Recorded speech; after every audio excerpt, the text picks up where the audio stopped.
تاریخ شاہد ہے، غداری خون میں ہوتی ہے اور نسل در نسل چلتی ہے۔ یاد رہے کہ تاریخ جھوٹ نہیں بولتی۔ قیام پاکستان کے کچھ علاقوں میں عوامی ریفرنڈم کروانے کا فیصلہ کیا گیا، جس میں عوام کی اکثریت نے پاکستان کے ساتھ الحاق کو ترجیح دی۔ بلوچستان میں البتہ گوروں نے یہ اصول اپنانے سے انکار کر دیا، کیونکہ انگریز چاہتا تھا کہ بلوچستان آزاد حیثیت میں قائم رہے تاکہ بر صغیر سے انخلا کے فوری بعد انگریز اپنی گورننس وہاں منتقل کر دے اور پھر وہاں بیٹھ کر بتدریج خطے کا کنٹرول دوبارہ حاصل کر سکے۔ چنانچہ بلوچستان میں عوامی ریفرنڈم کی بجائے وہاں کے شاہی جرگے کے اکثریتی ووٹ کی بنا پر فیصلہ کرنے کا اعلان کر دیا گیا۔ یہ نہایت حساس معاملہ تھا۔ اگر شاہی جرگہ الحاق کی پاکستان سے انکار کر دیتا تو پاکستان کی جغرافیائی پوزیشن بہت کمزور ہو جاتی۔ شاہی جرگے کے متعلق جان لیں۔ بلوچستان کے کچھ علاقے بشمول کوئٹہ، پشتین تو برطانوی ریاست کے زیر انتظام تھے، لیکن دوسرے علاقے بشمول ریاست کلات، ریاست خاران، ریاست مکران، ریاست لسبیلا وغیرہ آزاد ہوا کرتے تھے۔ بلوچستان کے معاملات چلانے کے لیے انگریز نے ان علاقوں کے قبائلی سرداروں پر مشتمل ایک جرگہ بنا رکھا تھا، جسے شاہی جرگہ کہا جاتا تھا، جس کا صدر agent to governor general of British India ہوتا تھا اور عام طور پر انگریز کا وفادار سمجھا جاتا تھا۔ جب الحاق پاکستان کا معاملہ شاہی جرگے میں جانے کا فیصلہ ہوا تو کانگریس اور انگریزوں کو اطمینان ہو چکا تھا کہ جرگے کا اکثریتی فیصلہ ان کی مرضی کے مطابق آئے گا۔ یہ صورتحال چند قبائلی لیڈروں کے لیے قابل قبول نہ تھی، کیونکہ وہ پاکستان کے ساتھ الحاق چاہتے تھے۔ اس وقت کاکڑ قبیلے کے سربراہ نواب محمد خان جوگیزئی آگے بڑھے اور انہوں نے اپنے ہم خیال قبائلی لیڈروں کو ساتھ ملا کر پاکستان کے حق میں مہم شروع کر دی۔ دوسری طرف عبدالصمد اچکزئی ببانگ دوہل کانگریس کی حمایت میں سامنے آ گئے اور قیام پاکستان کی مخالفت کرتے ہوئے لابنگ شروع کر دی۔ نواب جوگیزئی کا ساتھ دینے کے لیے جمالی قبیلے کے میر جعفر خان جمالی آگے آئے اور انہوں نے بھی پاکستان کے حق میں کیمپین شروع کر دی۔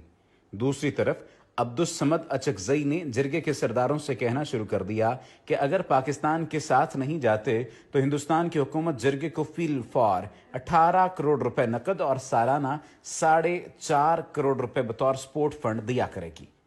اتنی پرکشش آفر سن کر بہت سے سرداروں کا فیصلہ ڈگمگا سکتا تھا۔ چنانچہ نواب جوگیزئی اور نواب جمالی نے بھرپور کیمپین شروع کی اور ہر سردار کے پاس جا کر قیام پاکستان کے حق میں ووٹ دینے کی سفارش کرنا شروع کر دی۔ جس وقت نواب جوگیزئی، جمالی اور نسیم حجازی جیسے لوگ شاہی جرگے کے اراکین کو پاکستان کے لیے قائل کرنے کی کوشش کر رہے تھے، عین اسی وقت مسلم لیگ بلوچستان کے صوبائی صدر نے شاہی جرگے کے صدر ایجنٹ گورنر جنرل سے اپیل کی کہ شاہی جرگے سے کلات، کاکڑ اور جمالی قبائل کے سرداروں کو نکال دیا جائے۔ یہ مطالبہ حیران کن تھا، کیونکہ اگر ان سرداروں کو نکال دیا جاتا تو پھر قیام پاکستان کے حق میں ووٹ ڈالنے والا کوئی نہ رہتا۔ ریفرنڈم کی تاریخ 29 جون کو طے ہوئی تھی اور اس وقت تک نواب جوگیزئی اپنے ساتھ اچھی خاصی حمایت اکٹھی کر چکے تھے، لیکن بلوچستان مسلم لیگ کے صوبائی صدر کی درخواست کا جائزہ لینے کے لیے شاہی جرگہ صدر نے 28 جون کی رات اعلان کر دیا کہ 29 جون کے اعلان میں صرف وائسرائے کا پیغام پڑھ کر سنایا جائے گا اور ووٹ 3 جولائی کو ڈالا جائے گا۔ اس کا مقصد یہ تھا کہ اگلے چند دنوں کے اندر جرگے کی کمپوزیشن تبدیل کی جا سکے۔ نواب جوگیزئی، نسیم حجازی اور جمالی کو سازش کی بھنک پڑ چکی تھی اور وہ اس تمام تر معاملے کو کسی نہ کسی حد تک جان چکے تھے۔ چنانچہ انہوں نے فیصلہ کیا کہ اگلے دن وائسرائے کا پیغام پڑھنے کے فوراً سب قبائلی سردار کھڑے ہو کر پاکستان میں شمولیت کا اعلان کر دیں گے۔ اگلے دن 29 جون کو اجلاس شروع ہوا، وائسرائے کا پیغام پڑھا گیا اور اس کے فوراً بعد جوگیزئی، جمالی، کاکڑ اور دوسرے قبائل کے سرداران اپنی جگہ سے کھڑے ہوئے اور پاکستان میں شمولیت کا اعلان کر دیا۔ یہ عام بات نہیں تھی۔ 65 کے جرگے میں 40 سے زائد سرداران نے جب یہ اعلان کر دیا تو پھر 3 جولائی کے اجلاس کی اہمیت ختم ہو گئی اور یوں اللہ کی مہربانی سے بلوچستان پاکستان کا حصہ بن گیا۔ جاننا چاہیں گے کہ مسلم لیگ بلوچستان کا صوبائی صدر کون تھا جس نے شاہی جرگے سے پاکستان کے حامی سرداروں کو نکالنے کی سفارش کی؟